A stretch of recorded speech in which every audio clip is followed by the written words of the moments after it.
Eu estou pagando o mínimo já, faz 6 meses que eu só pago o mínimo dos 5 cartões que nós temos. Mas espera aí, Kate, você não me falou isso. Pois é, Você mas... não me contou. Como é que você não me conta? Eu não conto para não, sei lá, para não te preocupar, né? Mas a gente está com conta de luz atrasada, conta de água atrasada, nós estamos com um monte de coisa, você me aparece com um monte de pacote agora. Poxa, Kate, mas eu vim tão contente, eu fiz ótimas compras. Ó, eu até comprei um presentinho para você também, tá aqui, ó. Que presentinho, bem, não tem presentinho agora não era para gastar. Mas eu não estava sabendo disso, Kate, isso é um mau testemunho para a gente. Pois é, nós estamos endividados, estamos até aqui, ó, de dívida, não pode falar, mas nós estamos até aqui de dívida. Nós estamos devendo por irmão da igreja, não podemos nem ir na igreja, porque... Kate, como você não me fala isso? Aliás, eu tenho uma queixa aqui para fazer. Como que você não me participa da nossa situação financeira? A parte financeira, eu cuido, sempre foi assim. Eu cuido dessa parte, para não te preocupar. Eu acho isso um absurdo, gente. Eu acho um absurdo a esposa não saber quanto o marido ganha. E ele não me fala. Mas agora que eu não sei. Gente, pode sentar, viu? Vamos resolver esse probleminha aqui primeiro. Pra gente...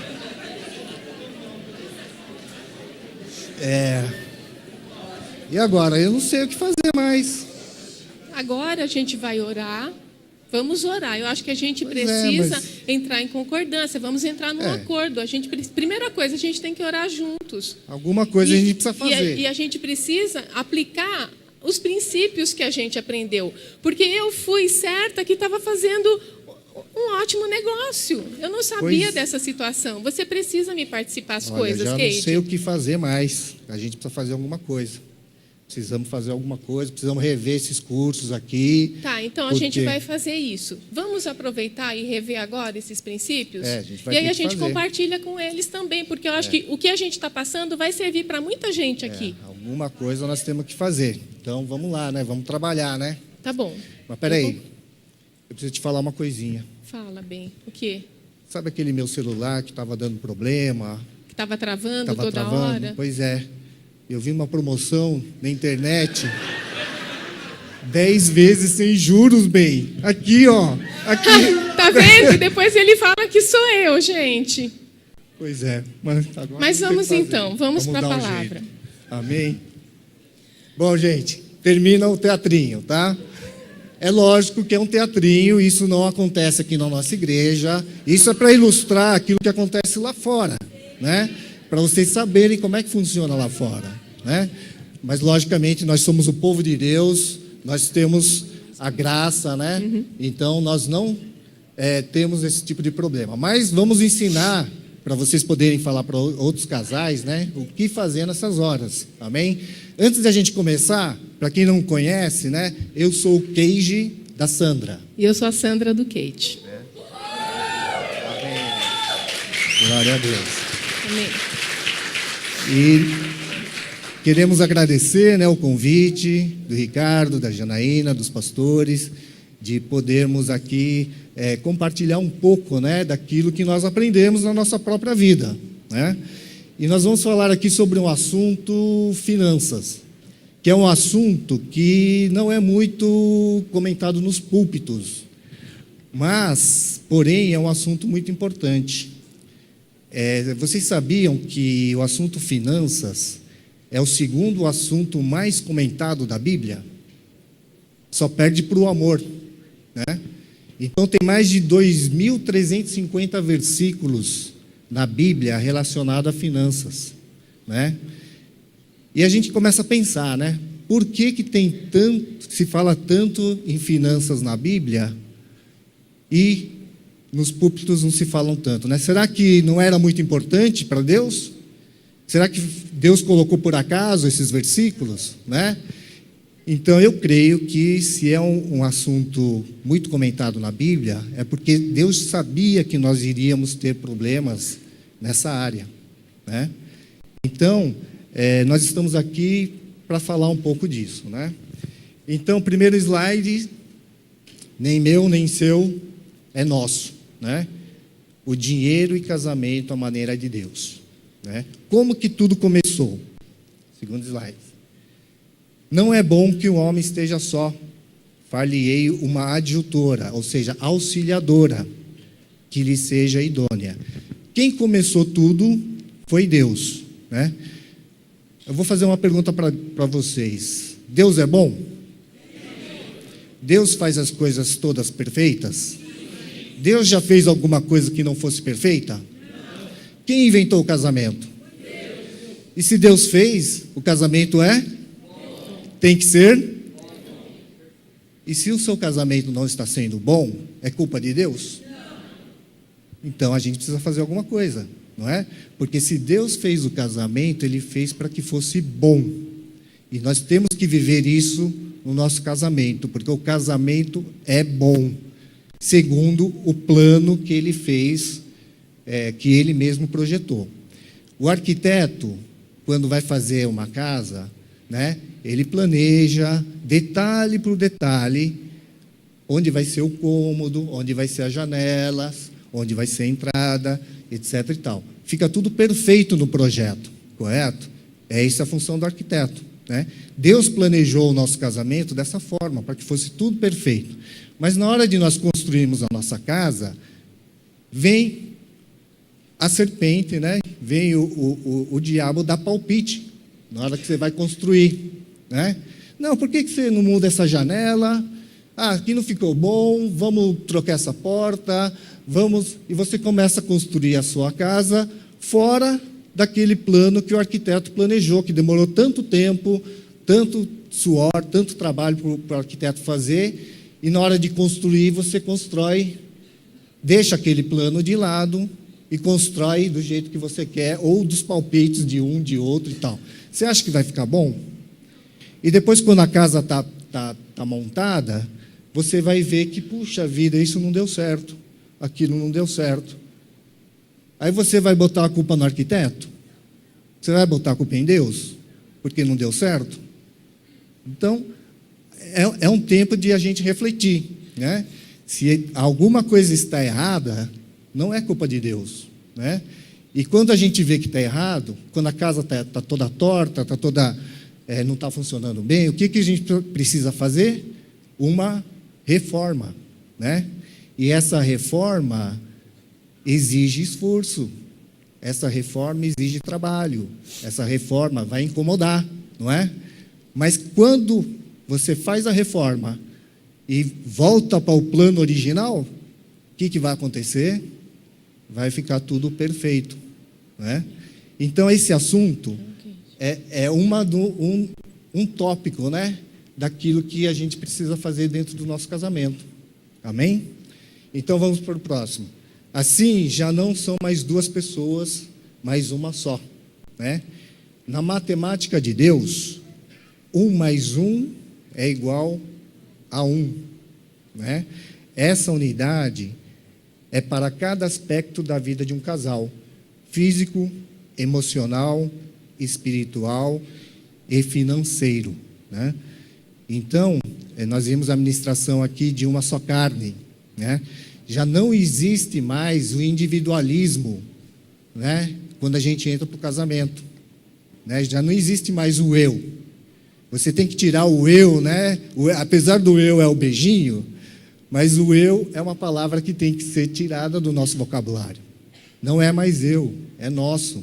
Não existe mais o meu carro, não existe mais a minha casa, não existe mais o meu filho, minha filha, é nosso, né? Então, o meu salário não existe, né? É tudo nosso, né? Então, nós precisamos entender essa dinâmica da equipe, como é que funciona a equipe de uma só carne. Então, todas as coisas são comuns.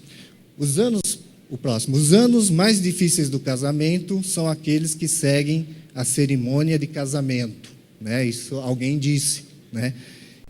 Então nós vimos aqui muitos casais novos, né?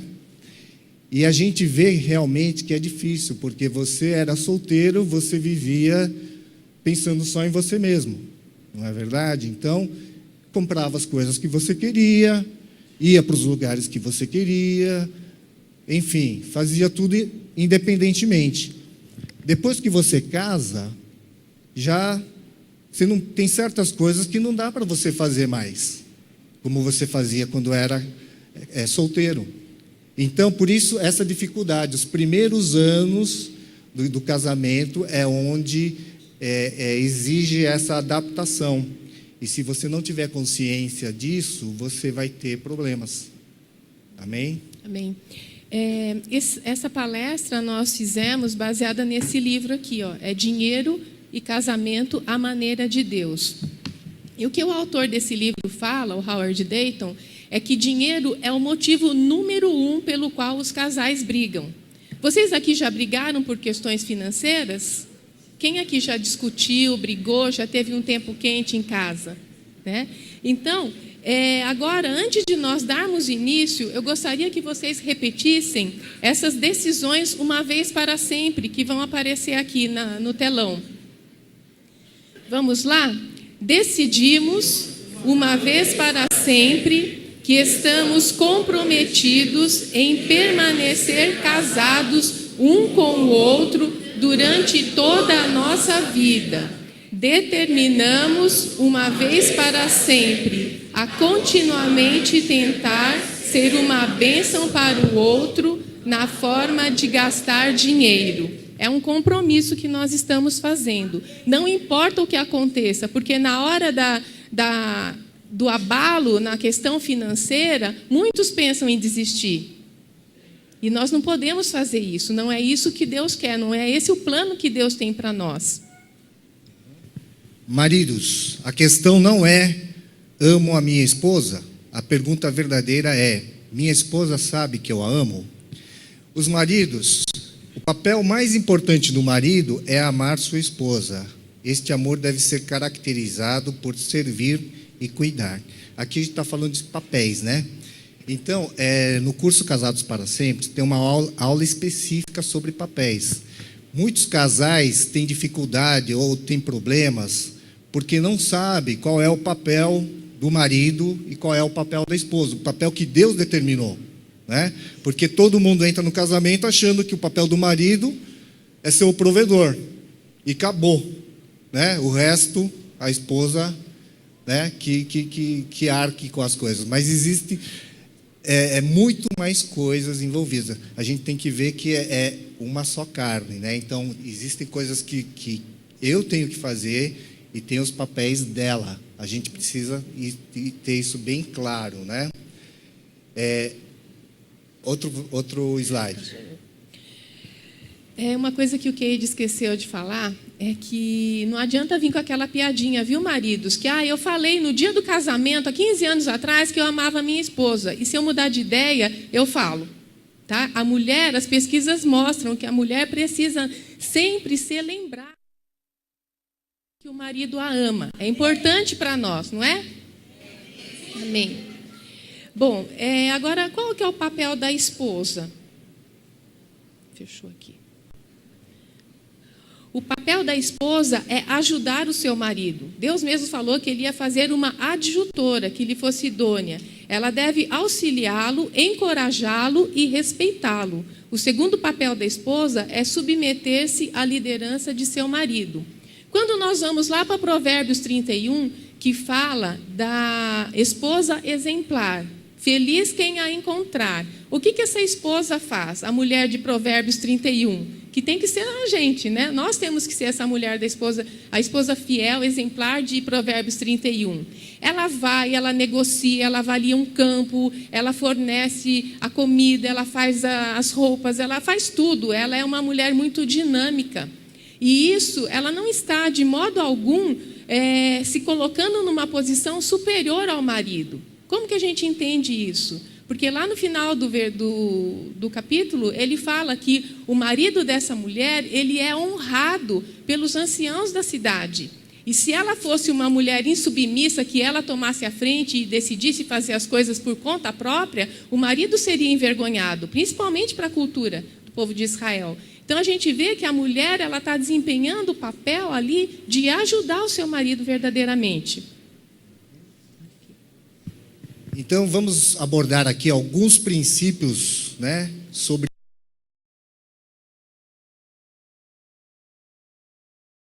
Deus é dono de tudo.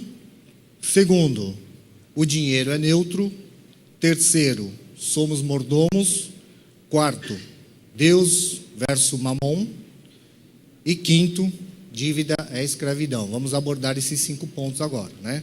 Primeiro ponto, Deus é dono de tudo. Então tem alguns versículos, né? O princípio básico sobre finanças é reconhecer que Deus é o dono de tudo que existe no universo, incluindo nós mesmos, né? Ao Senhor pertence a terra e tudo que nele se contém, o mundo e os que nele habitam. O dinheiro que você e eu temos no bolso não é nosso, mas de Deus. Minha é a prata, meu é o ouro, diz o Senhor dos Exércitos, né? Portanto, a responsabilidade de administração dos bens está sobre nosso cuidado. A administração dos bens sobre nosso cuidado é nossa, não de Deus. Tudo vem de Deus, toda provisão vem de Deus. Esse salário que você ganha ou o trabalho que você realiza, foi Deus que proporcionou para você, né? Se não fosse Deus, não iria acontecer. Então a gente precisa ter essa noção, né? Deus é dono de todas as coisas, tudo é dele. Amém? E o dinheiro, ele é neutro. O dinheiro não é bom e nem ruim. Agora, ter dinheiro pode ser bom ou ruim, dependendo do uso que nós fazemos dele. Então, quando que ter dinheiro é ruim? Quando ter dinheiro nos afasta de Deus, ou nos afasta do nosso cônjuge e da nossa família, por conta de vícios, de prazeres. Quando também ele se torna motivo de contenda entre irmãos. Quem aqui já viu ou tem parentes que brigavam por questões de herança? Muita gente, né? Quando nos torna arrogantes e autossuficientes. Eu tenho dinheiro, eu não preciso de Deus. Eu levo a minha vida do meu jeito. Eu sou autossuficiente. Então, nesses casos, ter dinheiro é ruim. E quando ter dinheiro é bom? Quando nós podemos investir na obra de Deus e financiar a grande comissão, por exemplo, sustentando missões, missionários. Quando podemos abençoar o nosso cônjuge e a nossa família. Quando podemos suprir as necessidades dos nossos irmãos. Mudaram? E quando reconhecemos que esse dinheiro não é nosso, portanto, nós continuamos a ser humildes e dependentes de Deus. Somos mordomos. O que se quer dos dispenseiros é que cada um deles seja encontrado fiel. Está em 1 Coríntios 4:2. Muito bem, servo bom e fiel. Foste fiel no pouco, sobre muito te colocarei. Entra no gozo do teu Senhor. Mateus 25:21. Deus quer que sejamos fiéis em administrar todo o dinheiro que Ele coloca em nossas mãos, e não apenas entregar os 10% e lidar com os outros 90%, segundo a perspectiva do mundo. Então, às vezes, a gente tem aquela ideia, né? Qual que é a minha parte? É os 10%? É o dízimo? Tudo bem, né? Hoje tem muito ensino sobre o dízimo, né? Então a maioria dos cristãos reconhece que realmente a 10ª parte é de Deus. E os 90 eu posso fazer o que eu quiser, né? Os 90 eu gasto da maneira que eu quero, do jeito que eu quero, eu compro o que eu quiser, eu faço o que eu quiser. Não é bem assim, né? Não é bem assim. Não é bem assim. Né? Por quê? Porque existe uma batalha sendo travada. É Deus batalhando contra Mamon. Né? O que está escrito lá em Mateus 6:24? Ninguém pode servir a 2 senhores, porque ou há de odiar a um e amar o outro, ou se dedicará a um e desprezará o outro. Não podeis servir a Deus e a Mamon. Então, o que nós vemos hoje é que Mamon, ele tem drenado as finanças do povo de Deus, por causa do endividamento. Então, o endividamento pessoal, ele tem crescido assim assustadoramente. E se nós dermos uma olhada nas porcentagens... Mamon é uma entidade, né? Então, Mamon é um poder satânico ligado ao dinheiro, às riquezas. Então, aqui, quando esse versículo fala que você não pode servir a 2 senhores, é que a tua maneira de lidar com o dinheiro pode prejudicar, estar intimamente ligado com o seu relacionamento com Deus. porque Mamon compete, né? Ele é rival de Deus. Então, qual é a sua maneira de ver as finanças, né? Será que você está sendo dirigido pelo Espírito Santo ou você está sendo dirigido por Mamon? Nós precisamos parar um pouco e refletir. Amém. Então, mas voltando a falar sobre os juros, no Brasil os juros são altíssimos. 347% no cheque especial, no cartão de crédito, 245% no cheque especial. Se nós formos olhar, 52% dos aposentados hoje têm crédito consignado, e muitas vezes os aposentados tiram esse empréstimo não para uso próprio, mas para ajudar familiares, e aí o familiar não consegue devolver e ele fica com a sua renda comprometida. 75% dos carros comprados no Brasil são financiados. Então, a gente vê tudo isso acontecendo e as pessoas, muitas vezes, não têm a disposição de entregar 10% para o Senhor. No entanto, está alimentando bancos, né? Empresas de cartões de crédito com esses juros exorbitantes. Então, por quê? Porque a pessoa está na igreja, conhece a palavra, mas está sendo totalmente influenciada por Mamon. Até o pastor Paulo, que é do ministério da UDF, fala que muitos crentes estão sofrendo de uma doença chamada versiculite. Conhecem muito da Bíblia, mas não praticam, né? Versiculite aguda, então, é um perigo. Então, como é que Mamon age, gente? O próximo, por favor. Nós temos os apelos de consumo. Olha como eu cheguei aqui carregada de sacolas. Por quê? Porque eu fui ao shopping e eu vi estampado nas vitrines, sale, liquidação, tudo off, 70% off. E às vezes a gente nem está precisando, mas não quer perder a oportunidade. Não, eu vou comprar porque está barato, né? Só que a pessoa compra barato e paga no cartão. Aí chega no dia do vencimento da fatura, não tem o dinheiro.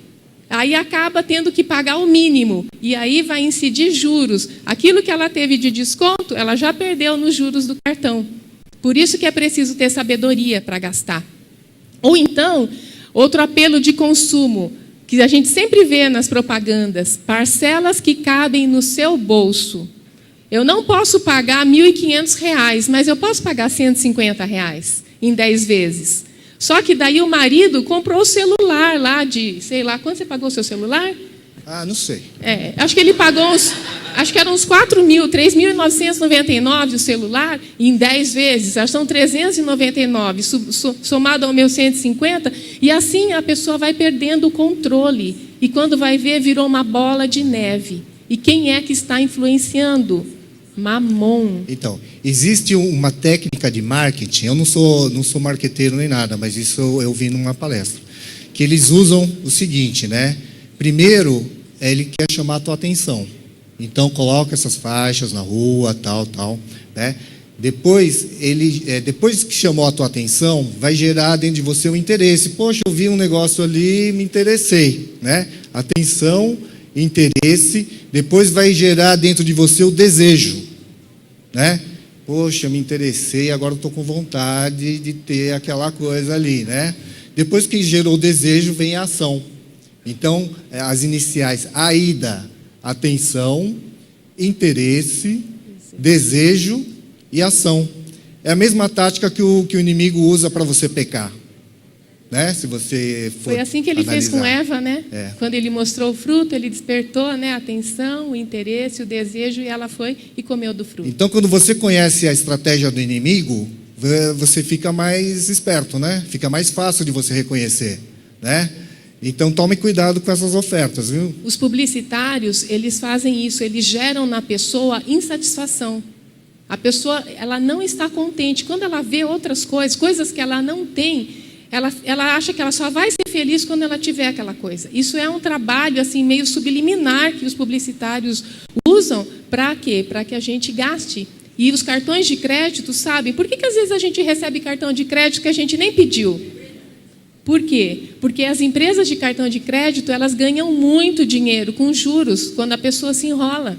Né? E já é provado que as pessoas gastam 30% a mais quando elas pagam com cartão. do que se ela pagasse com dinheiro. Isso é verdade, viu, gente? Porque a gente tem um comércio, né? Nós trabalhamos com orquídeas lá na nossa propriedade, no sítio, e é sítio, não tinha cartão, né? As pessoas vinham lá no sítio e compravam as orquídeas. Só que muita gente, você não aceita o cartão? Então não vou comprar. Nós fomos obrigados a colocar a maquininha de cartão. Eles entram e já falam, aceita cartão? Aceita. Pô, então eu posso gastar, né? Então, realmente nós estamos vivendo essa era onde o dinheiro de plástico, né? A gente não pode fugir disso, mas nós temos que ter sabedoria para utilizar o cartão. Não estou dizendo que você ter cartão é ruim, né? Você tem que ter sabedoria para utilizar o cartão. Amém? As perguntas que nós temos que fazer, né? Perguntas sábias. Primeiro, eu preciso, né? Segundo, eu posso. Se eu preciso e eu posso, tem o terceiro, né? Como comprá-lo por um preço menor? Então a gente tem que fazer sempre essa pergunta, né? Porque a mídia ela vai te jogar sempre que você precisa, eu preciso ter aquilo, eu preciso ter não sei o quê, eu preciso ter o quê. Então você tem que perguntar para você, né? Será que eu preciso mesmo? Né? Uhum. Então, e as diferenças? A gente teve aqui a ministração do pastor Maurício e da pastora Simone, que foi fantástica, né? Que ele falou que a diferença que atrai, né? E o Larry Burkett fala assim, que se marido e esposa fossem iguais, um dos dois seria desnecessário. Não é? Interessante isso, né? Se a gente para pensar. Agora, nós somos diferentes em muitos aspectos. Ontem a gente teve o exemplo da Janaína e do Ricardo, né? Que ela é mão aberta e ele é mão fechada, né? Tem aqueles que são impulsivos, que gastam, eu vi, gostei, vou comprar. E tem aqueles que são cautelosos, que pensam, refletem, será que eu vou usar isso? Será que isso combina? Será que esse sapato verde combina com essa calça rosa? Não é, Janaína? Então, existem várias diferenças, aqueles que são doadores, aqueles que são acumuladores, né? Então, essas diferentes personalidades financeiras precisam ser entendidas pelo casal, porque senão vai gerar conflito, né? E por que é importante nós buscarmos o conselho do nosso cônjuge? Tem um versículo lá em Provérbios 19, 20 que diz: ouve o conselho e recebe a instrução, para que sejas sábio nos teus dias por vir. Em geral, as mulheres elas tendem a ser dotadas de uma sensibilidade e uma natureza intuitiva bastante acurada. Que a gente fala lá no curso de casais que a mulher tem um radar, né? E os homens eles tendem a se concentrar mais nos fatos. Os casais precisam um do outro para que haja esse equilíbrio para tomar uma decisão. E por que é importante para marido e esposa concordarem acerca de uma decisão financeira? Para evitar aquela frase, bem que eu te disse. Quando o marido, a gente tem o Cade vai contar um caso que aconteceu conosco, né? Mas se tivesse ido adiante, eu ia ouvir tanto isso dele, gente, que Deus foi um livramento. Geralmente o homem, nessa questão de buscar conselho, né? Geralmente o homem toma as decisões. Eu fiquei com vontade de comprar tal coisa, ou trocar de carro, já vai e começa a fazer as coisas sem consultar a esposa, né? Mas a gente esquece que Deus dotou a mulher com um radarzinho. A mulher consegue captar coisas que o homem às vezes não consegue captar, né?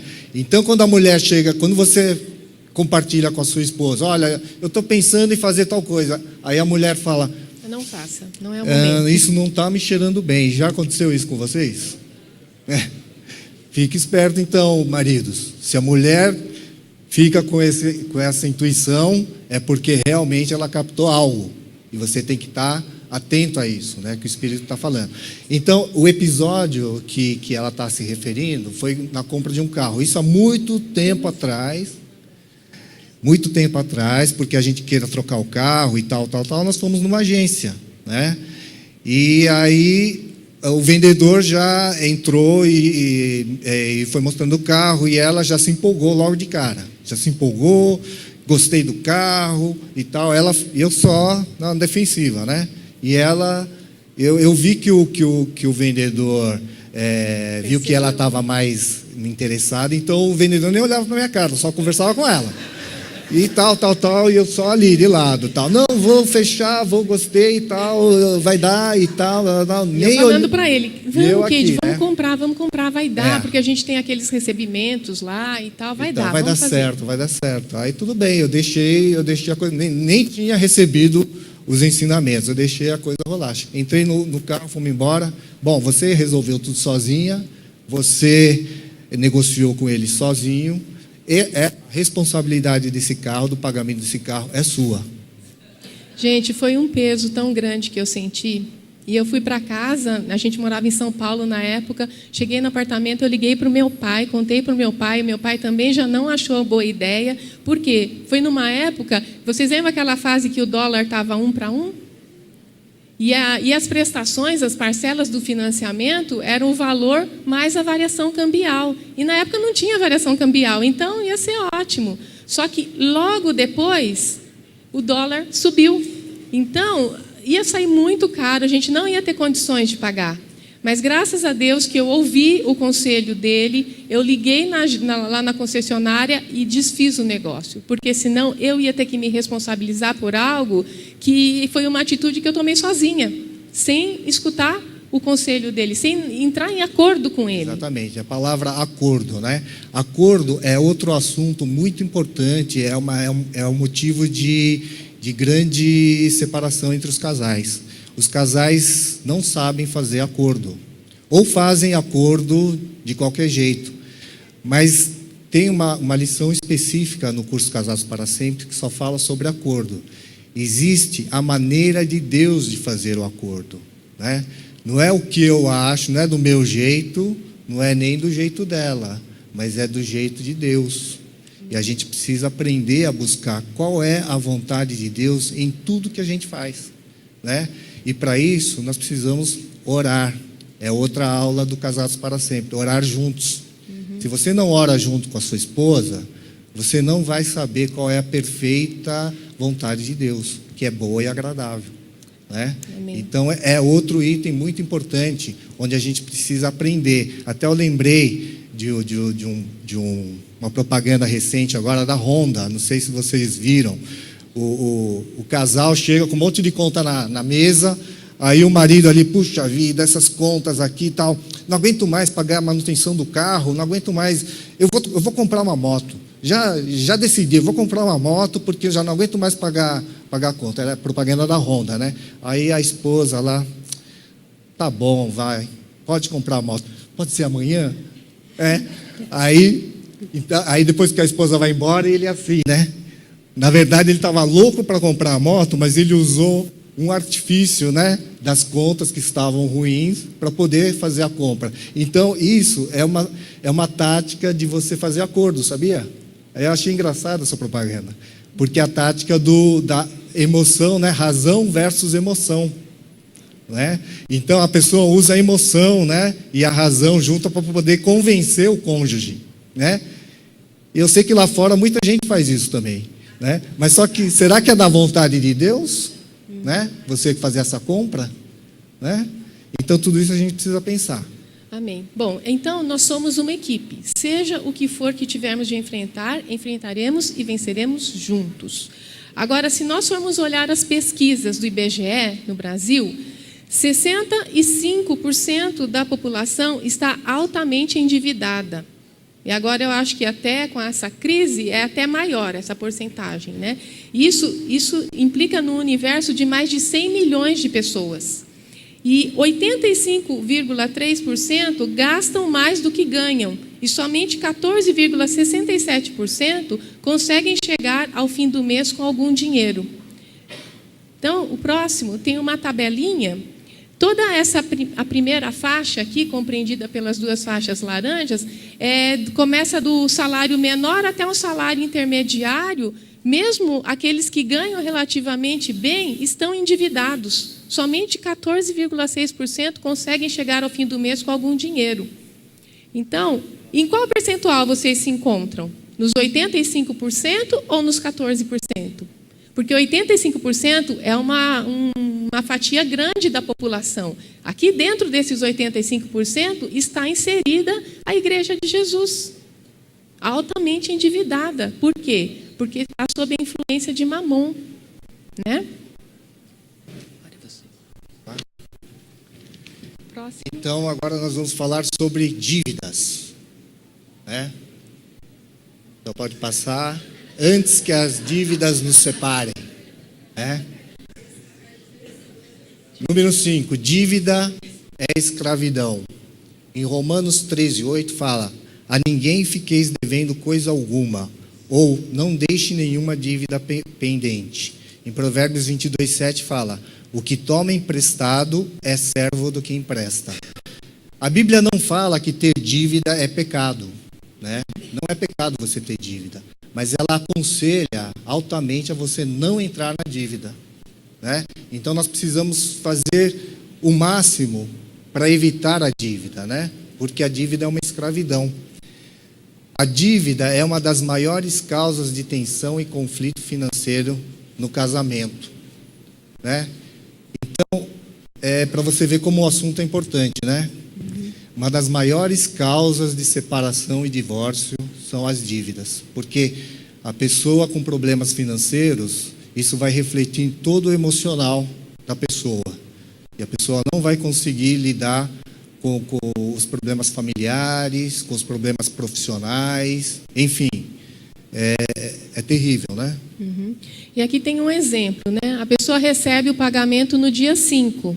Quando chegou no dia 15, o dinheiro já acabou. E aí? Como que a gente faz para chegar até o fim do mês? Né? Aí vai recorrer a quê? Ao limite do cheque especial, ao cartão de crédito, ao sogro, à financeira, ao agiota. Tem até o agiota gospel, né? Tem aquele agiota na igreja, né, que está emprestando dinheiro a juros, que a Bíblia condena. E aí a pessoa, que nem o Kate, que falou que estava devendo para o irmãozinho no teatrinho, que nem podia aparecer na igreja, que o irmão ia vir cobrar, né? No próximo, a gente tem um gráfico aí. É a progressão da dívida de um empréstimo de R$10.000 um ano depois. Então, eu tenho o empréstimo bancário, tenho o crediário, o cheque especial, o cartão de crédito e o empréstimo em financeira. Cada vez essas barrinhas vão aumentando mais. Então, existe uma progressão, os juros vão subindo, né? Lá do empréstimo bancário até a financeira, que é um absurdo. Uma vez que a pessoa caia nisso, se ela não tiver muita disciplina, é muito difícil sair. Então, a gente precisa entender como é que funcionam os juros, né? Porque os juros têm que trabalhar a seu favor, não contra você, né? Então, quando você faz uma aplicação, mas só como para você ter ver como a coisa é bem diferente. A seu favor, você aplica R$100 na poupança, né? Que vai dar 0,5% ao mês. Em 8 anos, você vai ter uma fortuna, R$161,41, né? E agora contra você, né? Quando você toma emprestado, né? Você toma R$100 emprestado no seu cheque especial. Em 8 anos, sabe quanto você vai ter que pagar? R$483.783,84. É um absurdo, né? Então, o que nós precisamos fazer? Talvez você chegou aqui com algum problema financeiro e não sabe nem como começar para resolver isso, né? Então, não tem nenhum norte. Então, existe o mapa financeiro, né? Para você saber, passo a passo, o que você tem que fazer para poder ter uma vida financeira de acordo com o que Deus planejou, né? Então, isso aqui está tudo nesse livro, depois a gente vai, quem quiser, né? Isso aqui é o livro da UDF, né? Depois, se vocês quiserem, a gente pode mostrar. A gente ia trazer alguns aqui, mas não deu. Então, tem um mapa financeiro para você fazer passo a passo resolver a sua situação financeira. Primeiro destino, né? Faça um orçamento, será que dá para ler? Faça um orçamento financeiro familiar mensal. O que é um orçamento? Né? Aquela planilhazinha, né? Que você tem que anotar que disse é o segundo slide. A gente vai falar mais para frente, vai. Segundo, monte um orçamento mensal em que seus gastos sejam menores que a sua renda. Ou seja, você tem que ter um tipo de controle para você não gastar mais daquilo que você ganha, né? E 3, economize o valor de um salário mensal para emergências. Posso falar agora da emergência? Aqui depois. Depois eu falo. Tá. Então, para a gente começar a fazer esse plano de gastos, esse orçamento, primeira coisa, orar juntos. Isso é muito importante. Segunda coisa, anotar todas as entradas e as despesas.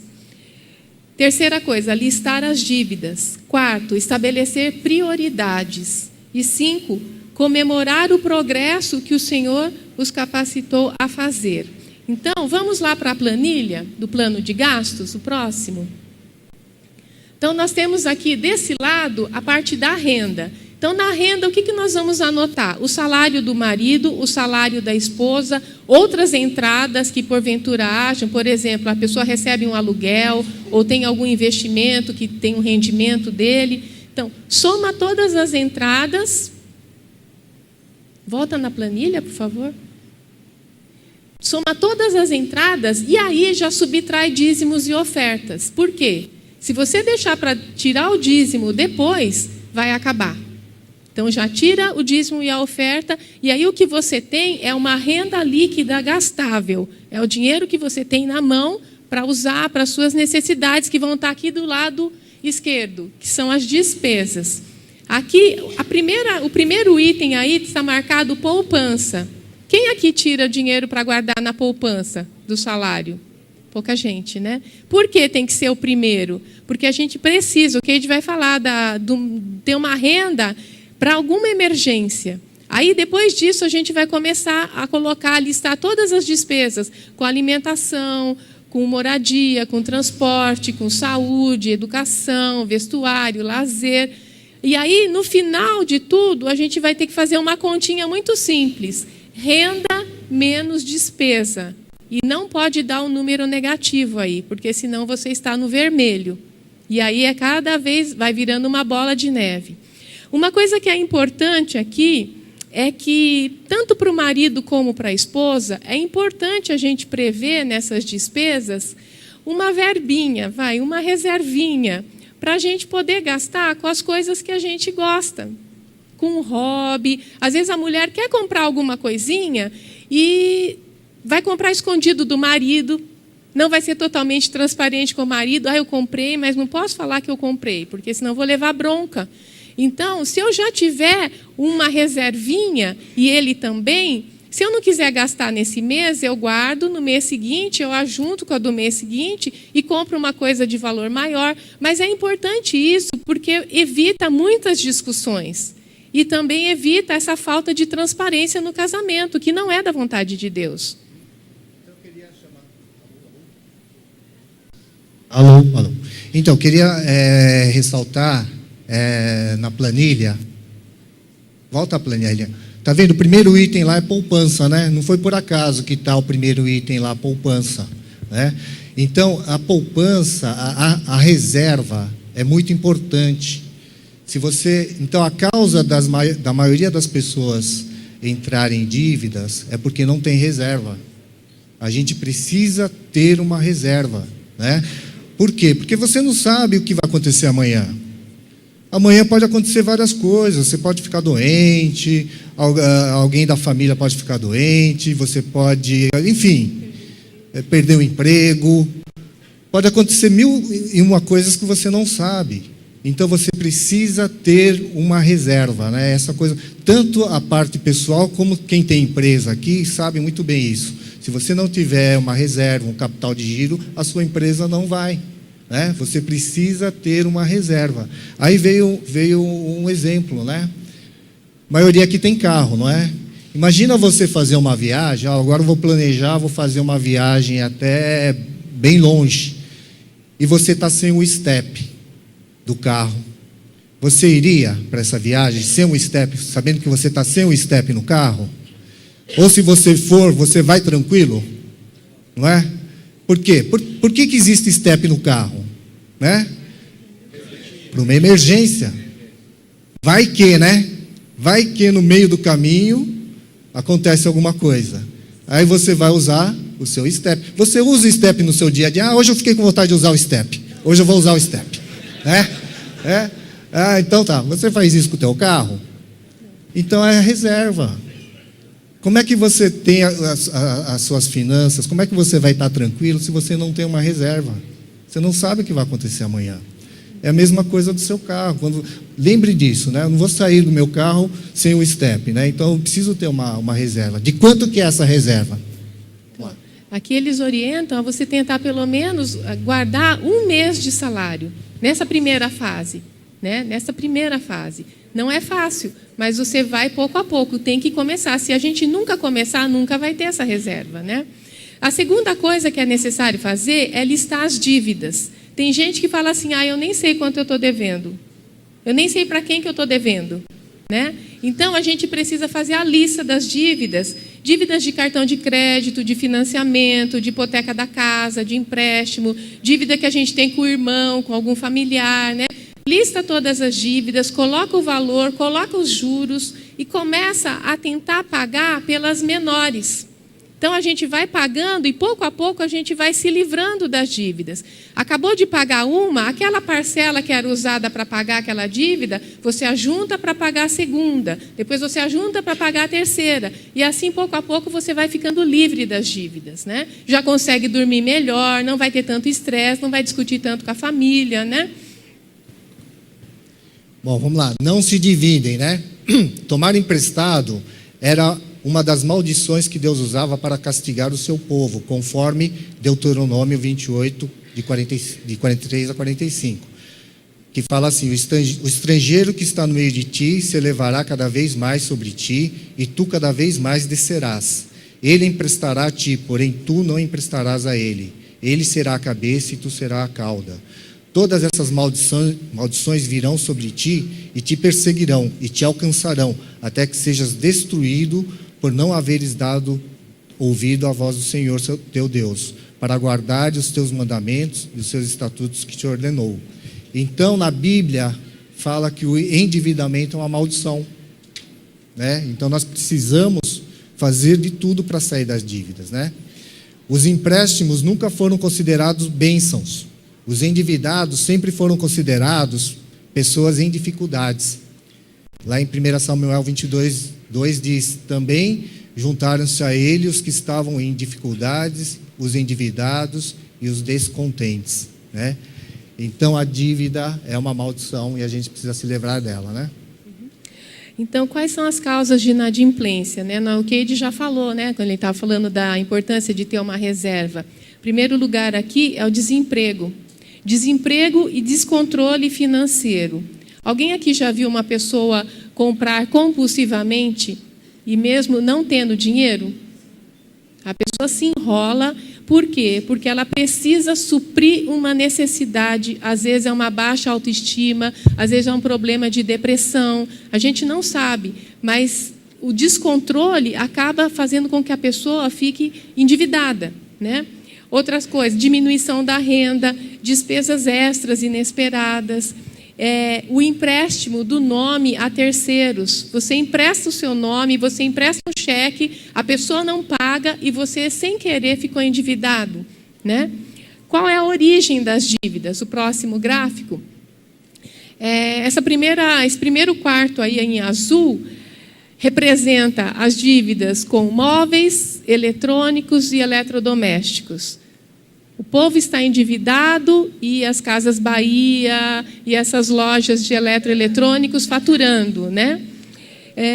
Contas diversas, vestuário e calçados. Vestuário e calçado leva a pessoa a ter mais dívida do que a alimentação. A alimentação é uma coisa de primeira necessidade, certo? Vestuário e calçado, não. E as pessoas fazem dívidas por conta de roupa e sapato, né? Empréstimo pessoal, financiamento de veículos, aí vem as despesas menores, né? Mas o que chama a atenção é isso. Os móveis e os eletrodomésticos, né? Por quê? Por causa do apelo. tem encarte no jornal, tem na revista, tem na TV, a gente passa e tem anúncio em todos os lugares e você acaba pensando, não, eu preciso trocar minha geladeira tem desde que a gente casou, está com aquela geladeira, está muito velha, né? E compra sem pensar. O próximo. Então, destino 2, né? Liquide as dívidas dos cartões de crédito e cheque especial. Liquide dívidas menores de curto prazo. Aumente as economias para o equivalente a 1 mês de gastos básicos mensais, né? Então, cada vez que você consegue, né, fazer isso, você vai, né, eliminando, aí você vai ver que você está progredindo. Então, as dívidas, a gente precisa pegar as menores primeiro, as que têm juros maiores, né? Precisa liquidar as dívidas que têm juros maiores primeiro e assim por diante, né? Não precisa ser tudo de uma vez, passo a passo. Próximo. Pague todas as dívidas de compras e faça uma economia de 3 meses. Aqui a gente já está respirando mais aliviado, né? Inicie a prática de fazer doações a causas em que acredita. Porque o perigo da gente começar a ver muito essa questão financeira pode ter um efeito contrário. A pessoa acaba se apegando mais ao dinheiro e quer acumular. Eu não vou gastar, porque eu quero ver a minha conta. Eu estava com a conta negativa, agora eu só quero ver a conta crescer. Não é isso, esse não é o plano de Deus. Deus nos abençoa para que a gente possa abençoar outros, né? O destino 4, comece a poupar para compras maiores. Estabeleça metas para a família e futuro. Comece a poupar para a educação de filhos. A questão de filhos é muito importante, a gente tem pouco tempo para falar aqui, não dá, mas a gente tem que envolver desde cedo os filhos nas finanças, porque às vezes os filhos não sabem da situação do pai, e as crianças pedem mesmo, e a mídia, o marketing, tem um bombardeio em cima de crianças, né? As decisões da família são tomadas muitas vezes pelas crianças e pelos adolescentes. E os adolescentes aqui, quem tem filho adolescente aqui? Bastante. Que tênis que eles querem? Que celular que eles querem? iPhone. E aí por aí vai, eles só querem usar roupa de marca. Então, se o filho não está ciente da situação real da família, né, fica muito difícil. Aqui no Brasil, nós não temos a cultura, nossa cultura é diferente da cultura do pessoal lá fora. Porque aqui a gente quer dar tudo para os filhos, né? O filho pede e tal, você faz um esforço e dá. Mas só que nos Estados Unidos, por exemplo, desde pequeno, as crianças já são instruídas a ganhar o seu próprio dinheiro, né? Vai vender limonada, vai cortar grama, vai cuidar de criança. Desde pequeno, a criança já está envolvida em finanças, ela sabe o valor, né, que tem de você ganhar o dinheiro, né? Uhum. Então, às vezes você quer fazer o bem para o seu filho, mas às vezes você não está fazendo bem. Às vezes a pessoa vai falar, eu quero dar para o meu filho tudo aquilo que eu não tive, né? E é errado. O próximo. Aqui tem uma tabela, isso eu achei muito interessante. É uma tabela de investimento. Será que é difícil a gente guardar R$1.000 por ano? R$1.000 por ano é R$2,74 por dia. É menos do que um cafezinho. Mas se a gente tivesse o hábito de guardar, aplicar R$1.000 ao ano, aqui tem uma tabela que vai até 40 anos. Então, R$1.000 por ano. Você pode passar o próximo? Eu coloquei em amarelo aí, aos 25 anos. Se nós vamos fazer daqui a 2 semanas, 25 anos de casados. Glória a Deus. Agora, se nós tivéssemos adotado essa prática, quando nós nos casamos há 25 anos atrás, e tivéssemos depositado R$1.000 por ano numa aplicação que rendesse 10% ao ano, nós teríamos quanto? R$98.000 guardados, que a gente poderia usar de várias maneiras, né? Então, uma reserva. E não teria. Quando eu li isso aqui, eu falei para o meu pai, pai, por que você não começou a fazer uma poupança para mim quando eu nasci? Eu ia ter mais de R$400.000 hoje. Que é aqui, né, com 40 anos, a pessoa tem R$442.000. Só que quanto que ela depositou? Em 40 anos, quanto ela depositou? 40 mil, né? 40 anos vezes R$ 1.000 dá 40 mil. Só que ela vai ter 442 mil. Isso significa que dos 40 mil que ela realmente depositou, o restante, os 402 mil reais, foi juros, né? Foram juros. Isso é um exemplo dos juros trabalhando ao nosso favor e não contra nós. Próximo. Destino 5, né? Avalie as opções de seguros e adquira os necessários à sua família. Né? Avalie em oração o seu trabalho e carreira e busque o plano de Deus para a sua vida após a meia-idade. Comece a investir sabiamente e faça um plano de aposentadoria. Então, aí você já está no finalzinho, né? Já está colocando as coisas em ordem, então você vai começar a pensar nesses itens. O próximo. Vai bem. Escreva suas metas e propósitos de vida, planeje como quitar o empréstimo e financiamento imobiliários e outros empréstimos de longo prazo e consolide o seu testamento. É uma outra coisa importante também, você deixar tudo escrito, né? Porque você não sabe quando você vai ser arrebatado, né? Tenha objetivos bem definidos, garanta a sua aposentadoria, esteja livre para ser mais generoso com o seu tempo e dinheiro. Esse é o objetivo final, né? Deus não quer que você fique preocupado com dívidas, com problemas financeiros, mas só que as coisas não acontecem assim num passe de mágica, né? Exige esforço, existe dedicação, né? Exige determinação, disciplina, uma série de coisas. Mas Deus, Ele vai nos ajudar. A partir do momento que você dá o primeiro passo, Deus vem nos ajudar e acontecem coisas sobrenaturais quando você está disposto, né? Fala, Senhor, eu estou disposto a colocar minha vida financeira em ordem. Deus vem com ajuda sobrenatural, né? Então você vai conseguir chegar nesse passo final muito rapidamente. Amém? Amém. Então, agora 3 dicas. Então, recapitulando que a gente já vai finalizar. 3 dicas para evitar brigas por razões financeiras. Primeiro, um diálogo constante. E é interessante o casal ter um tempo marcado mesmo. Nós vamos nos encontrar uma vez por mês, marcar hora para discutir, para conversar a respeito das finanças, para avaliar como estão, né? Rever hábitos de consumo e planejar o futuro. Aí o próximo é um slide que fala assim, né? Que a gente ouve falar, né? Que é um círculo vicioso. A pessoa gasta o dinheiro que não tem, com o objetivo de comprar o que não precisa, com o objetivo de agradar pessoas de quem não gosta, e o resultado é que ela gasta o que não tem e assim vai, né? Não é isso que Deus quer para nós, né?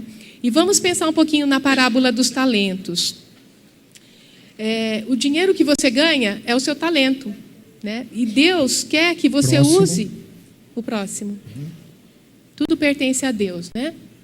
Pode passar. Pode passar de uma vez.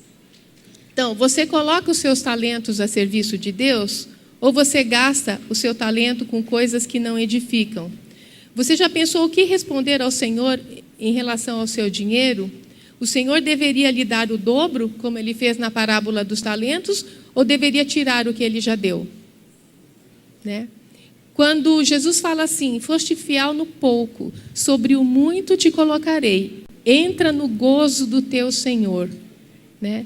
O Senhor nos convida a entrar no gozo dEle, a ter intimidade com Ele. É totalmente diferente de viver uma vida atribulada. Ai, como é que eu vou pagar? Eu não vou ter dinheiro para chegar ao fim do mês. Não é isso que Deus planejou, gente. Por quê? Nós precisamos colocar a nossa casa em ordem. Né? O próximo, que é o último. A nossa briga não pode ser desses dois aí, esse casal brigando pelo dinheiro, porque não é nem meu, nem seu, é nosso. Amém? Amém?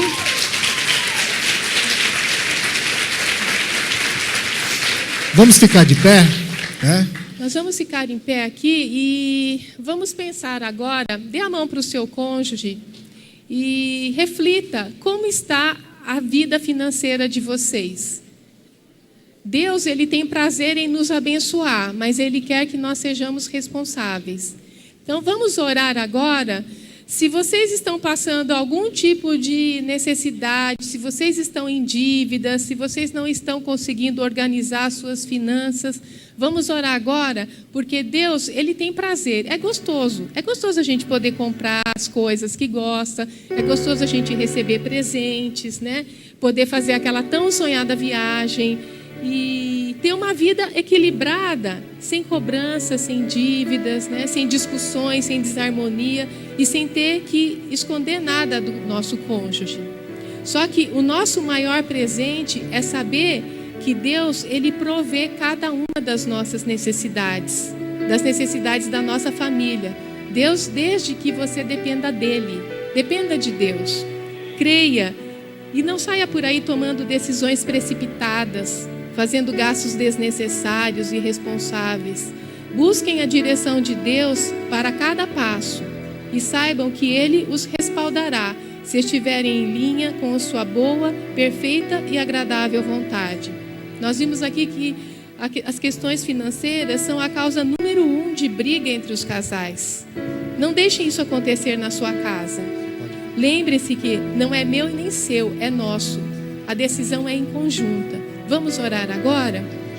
Feche os seus olhos. Pai amado, Pai querido, em nome de Jesus, nós te agradecemos, Pai, pela Tua palavra, que em tudo nos orienta, Pai. Tem lições para nós aprendermos a usar com responsabilidade, com sabedoria, aquele dinheiro que o Senhor tem colocado em nossas mãos, Pai. Eu quero orar agora pelos meus irmãos aqui que estão passando por uma situação financeira difícil, Pai. Muitas vezes, ó Pai, por descontrole, muitas vezes por questões, ó Pai, externas, Pai. A perda de um emprego, Senhor, uma enfermidade, Pai. O Senhor conhece, Pai, cada coração aqui. Tu sabes o quanto os nossos irmãos aqui anseiam por estarem livres de dívidas, Pai. Porque a Tua palavra nos diz que dívida é escravidão, Pai.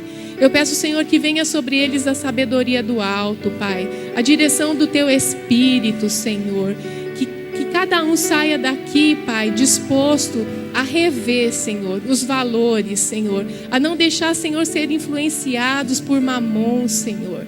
Mamon tem roubado a sua igreja, Pai. Que isso possa ser, ó Pai, totalmente removido do nosso meio, Senhor. Em nome de Jesus, Pai. Dê sabedoria ao marido, Pai, como provedor do lar. Dê sabedoria à esposa, Senhor. O Senhor tem, ó Pai, capacitado as mulheres a serem criativas, Senhor, a esticarem o orçamento, Pai. Em nome de Jesus, Pai, que todos nós aqui possamos entrar no Teu gozo, Senhor. Entrar no lugar de intimidade contigo, Senhor. Ter paz, Senhor. Paz na família, paz entre os irmãos, paz entre pais e filhos, Senhor. Nós precisamos de Ti e entregamos tudo a Ti nesta hora, Pai. No nome de Jesus, Pai, que nós oramos e desde já Te agradecemos. Amém. Amém. Amém. Só um detalhe, né? Eu quero parabenizar, né, a todos os organizadores. Que chamou a atenção foi essa cruz aqui no meio. Jesus tem que ser o personagem principal dessa reunião. E eu, quando comecei a olhar essa cruz, né, toda psicodélica, toda iluminada, né, a cruz representa a morte, mas também representa a vida, né? Então, o nosso destino é a cruz. Nós precisamos ir para a cruz, porque lá a gente vai morrer para o nosso eu e vai reviver e vamos encontrar a verdadeira vida. Amém? Amém. Gostaria de passar agora para o Ricardo. Foi maravilhoso. Glória a Deus. Glória a Deus. Vamos aplaudir mais forte ao Senhor, porque nós cremos que sairemos daqui. Fecha os seus olhos, cremos que sairemos em 150 famílias completamente prósperas e cheias da presença do Senhor, sem dívidas. Nós queremos declarar e profetizar sobre cada um de nós aqui, a começar em nós a liderança, que nós sairemos daqui transformados para a honra e para a glória do nome de Jesus. Pai, nós queremos realmente colocar as nossas vidas financeiras diante do Teu trono. O Senhor conhece o nosso coração, conhece o coração de cada homem, de cada mulher, de cada casal, desejoso, Senhor, em fazer a Tua vontade. E nessa hora, Pai, nós nos submetemos ao Teu agir nas nossas vidas, e nós declaramos, Senhor, com toda a autoridade, que esse marco que o Senhor falou no meu coração na semana passada, que faria nos casais que entrassem aqui, esse marco será também na vida financeira.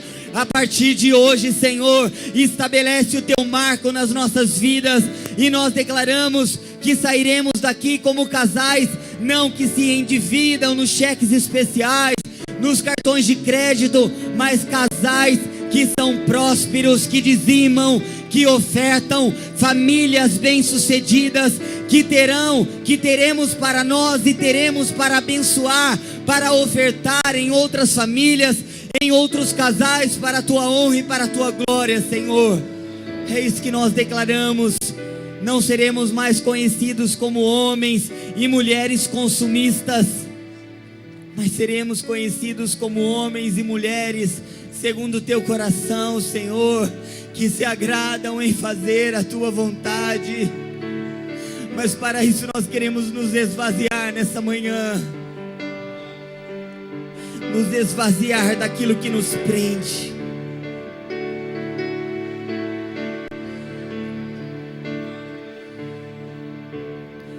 Eu quero me esvaziar de mim. Eu quero me esvaziar da religiosidade. Eu quero me esvaziar de mim. Eu quero me esvaziar de todos os meus títulos e de tudo que me afasta de Ti, Jesus.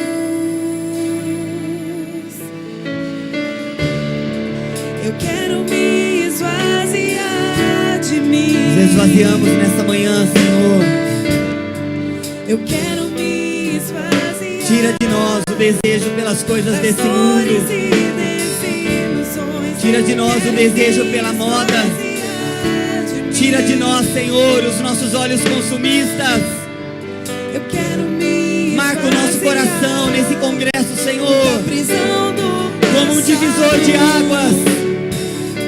E de tudo que me afasta de Ti. Que nós tenhamos os nossos olhos voltados somente para o alto. Aonde eu irei, Senhor, pois só Tu tens as palavras de vida eterna. Onde me esconderei? Tu és o ar que eu respiro.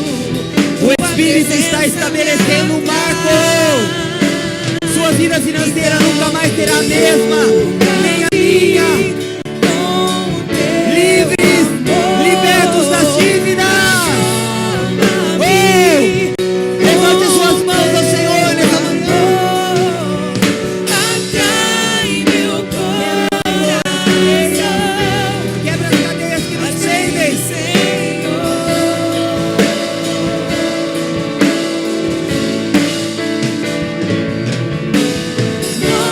Move-me com Teu amor e usa-me com Teu louvor. Ensina-me a ouvir o Teu coração. Aleluia, te agradecemos, Senhor. Te agradecemos por essa manhã. Obrigado pela vida da Sandra, do Queijo, que nos abençoaram com essa palavra. Te louvamos, te agradecemos de todo o nosso coração e pedimos a Tua bênção sobre as nossas vidas, em nome de Jesus.